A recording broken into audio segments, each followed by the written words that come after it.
Bizi dost bildiklerimiz vurdular. Bir de gurbet yarası var, hepsinden derin. Söyleyin, memleketten bir haber mi var?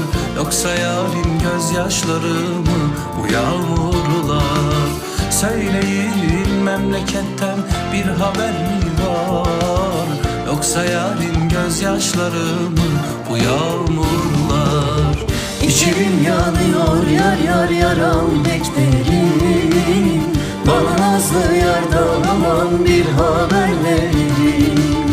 İçerim yanıyor yar yar yaram beklerim.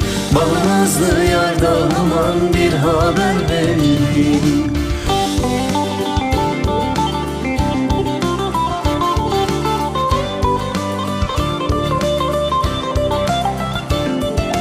Of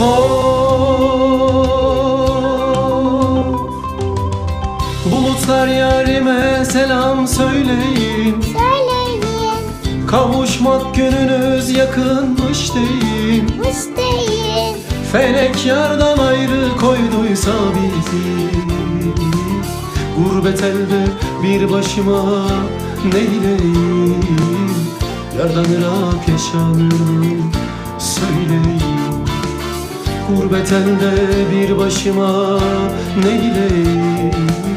Yardan Irak yaşanır mı söyleyin. İçerim yanıyor yar yar yaram beklerim. Bana nazlı yardan aman bir haber verin.